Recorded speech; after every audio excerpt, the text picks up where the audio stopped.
Hello everyone, আসসালামু আলাইকুম। কেমন আছো সবাই? আশা করছি আল্লাহর রহমতে তোমরা সবাই অনেক ভালো আছো। আমরা আলহামদুলিল্লাহ বেশ ভালো আছি। আজকে একদম প্রথমেই কিন্তু ছাদে চলে আসছি। আ আজকে পুঁই শাকের বিচিগুলো নিয়ে যাব। সেগুলো খুব মজা করে ভাজি করব। আর আইড় মাছ রান্না করব এবং ফ্রিজটা সুন্দর করে একটু ধুয়ে মুছে পরিষ্কার করব। এই যে পুঁইশাকের বিচিগুলা নিয়ে নিছি, সাথে একটা বেগুন ছিঁড়ে নিছি। আ বেগুনগুলা দেখলাম যে বড়ই হয় না, এভাবেই হইছে। এতটুকুই হয়, কি কারণে কে জানে? তাই এখান থেকে একটা বেগুন ছিঁড়ে নিয়ে আসছি। আর এটার থেকে একটু ছোট, সেই ২ টা আরকি রেখে আসছি। ওই পাশেও হইছে ছোট, ছোট হইতাছে। এই যে ১ম এই ছাদ থেকে পুঁইশাকের বিচিগুলা নিয়ে এসে এগুলো একটু কাটাকাটি করে নিতাছি। আ তারপরে হইছে আজকে কিন্তু ইচ্ছা ছিল না যে আমি ফ্রিজ ধোবো। কিন্তু পরশুদিন হইছে দেখলাম যে হঠাৎ করেই অ্যা কিভাবে হইছে জানি না। একদম মাছ গলে-টলে সবকিছু পানি হয়ে গেছে। তো সেই কারণেই আমার ফ্রিজটা হইছে বেশিরভাগ ধুইতে হওয়া মানে ধোয়া লাগলো। তো এই কাটাকাটি করে তারপর হইছে মাছ বাইর করতে গেছি ফ্রিজে। দেখলাম যে ফ্রিজের অবস্থা একদম বিরাট খারাপ। আজকে যদি না ধুই আসলে হবেই না। তারপর আর কি করব, সব তরকারিগুলা কাটাকাটি করে তারপর আবার চলে গেছিলাম ফ্রিজ ধোয়ার জন্য। এটা আমার সাথে প্রতিদিনই হয়। সকালবেলা উঠেই মাথার মধ্যে ঘুরপাক খাইতে থাকে যে আমি কি রান্না করব, আজকে কি করব, এইগুলা মাথার ভিতরে ঘুরপাক খাইতে থাকে। যাই হোক, এগুলা মানে তরকারিগুলা কাটাকাটি করে এখন খুব সুন্দর করে ধুয়ে রাখতাছি। তারপরে হইছে ফ্রিজের কাছে যাব। মানে মাছ আনতে যাব। তো মাছ আনতে গিয়া দেখি ফ্রিজের অবস্থা ১২ টা।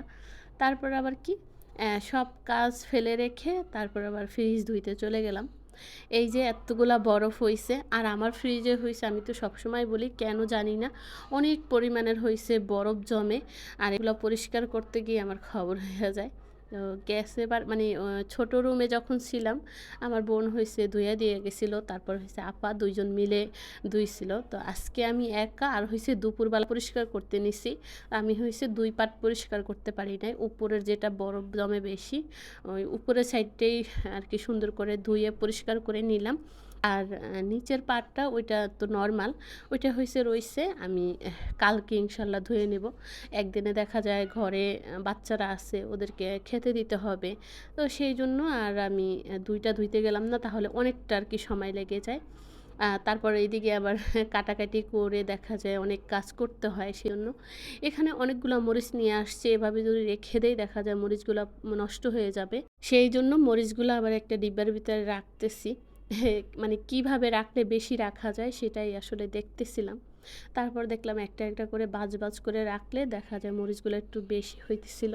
এগুলো আমি হইছে ডিপে রাখবো। আর যেগুলা আর থাকবে ওইটা হইছে নরমালে রাখবো এখন খাওয়ার জন্য। আর হইছে আদা তো ২ বার নিয়ে আসছিল। এখানে হইছে এটা কিন্তু আমার বোন আর আপা হইছে ছিলে দিয়ে গেছে। তো আমি রাখবো। ২ দিন পর আরকি গুছাইছিলাম। আর এই ভিডিওটা তো অনেকদিন আগের ছিল। তো সেইজন্য দেওয়া হয়নি। ভাবলাম আজকে এই ভিডিওর সাথেই দিয়ে দেই। তো যাই হোক, আদাগুলোও খুব সুন্দর করে ধুয়ে পরিষ্কার করে নিছি। এই যে এই পাশে যে বাটিতে, এটা ছিল আগের, আমি ব্লেন্ডার করব সেই জন্য নিছিলাম।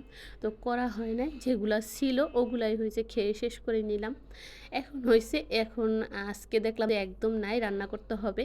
মানে আজকেই হয়েছে আমার অনেক কাজের চাপ আর কি বেড়ে গেছে। দেখলাম এটা নাই ওটা নাই, সব কিছু শেষ হয়ে গেছে, কি আর করব।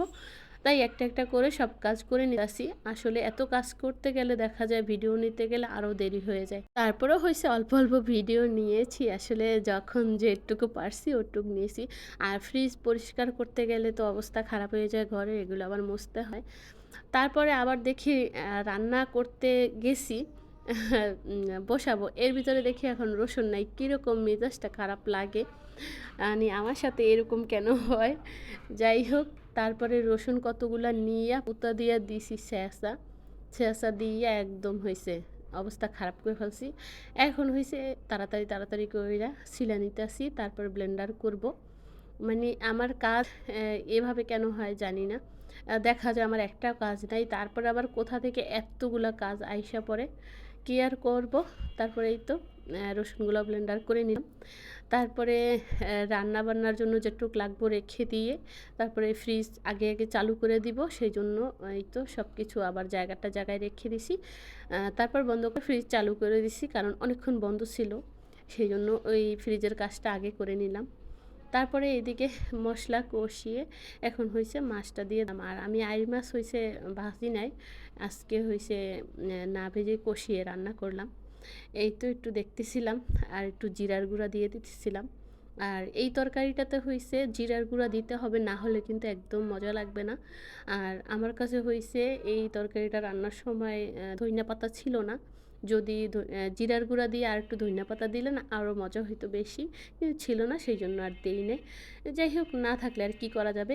এইদিকে হয়েছে চিংড়ি মাছ দিয়ে পেঁয়াজ মরিচ এগুলো সব কিছু দিয়ে একটু কষিয়ে নিতেছি। এখানে কাঁচামরিচ আর গুঁড়ামরিচ দুইটাই দিছি, কারণ ঝাল ছিল না। আর আমার এই তরকারিটা একটু ঝাল ঝাল করে রান্না করব, সেই জন্য একটু ঝালটা বেশিই দিছি। আর খেতে এত মজা হয়েছিল, আমি তো খাইতেছিলাম আর বলতেছিলাম এতদিন পাখিরে না খাওয়াই আমি কেন রান্না করে খেলাম না। মানে অনেক মজা হয়েছিল, কি বলবো। আমি তো কখনো হয়েছে এরকম টমেটো দেই না, আজকে মনে হলো যেন একটু টমেটো দেই, তো একটা টমেটোর অর্ধেক দিছি। এখন হয়েছে এই যে কেটে রাখা পরিষ্কার করে রাখা সেই তরকারিগুলো দিয়ে দিলাম। পুঁই শাকের বিচি, তারপরে হয়েছে বেগুন একটা দিছি। তো যখন রান্না করতেছিলাম না তখনই মনে হইতেছিল না যে খুবই লোভনীয় হইছে, খেতেও মজা হবে। আমার তো আর তর্স হয় নাই, আমি রান্না করে কোনোভাবে গোসল টোসল করে কিন্তু তাড়াতাড়ি করে খেতে বসে গেছি। আর আমার কাছে এত মজা হয়েছিল, অনেক মজা হয়েছে। আপা আসছে, সে খাইয়া বলছে আজকে আপা তরকারিটা অনেক মজা হয়েছে। তার কথা কি বলবো, সে তো যখন খায় তখনই বলবে যে আমার তরকারি নাকি অনেক মজা হয়েছে। যাই হোক, এই তো কাজকাম করে একদম সুন্দর করে ফ্রেশ হয়ে এখন হয়েছে খেতে বসে গেছি। যাই হোক, কথা বলতে বলতে একদম ভিডিওর শেষ পর্যন্ত চলে আসছি। এই পর্যন্ত আমার প্রিয় আপুদেরকে কিন্তু বলাই হয় নাই যে ভিডিও ভালো লাগলে অবশ্যই লাইক করবে, কমেন্ট করবে, বন্ধু হলে অবশ্যই আমার চ্যানেলটা সাবস্ক্রাইব করবে। তো আজকের মতো এই পর্যন্ত, আল্লাহ হাফেজ।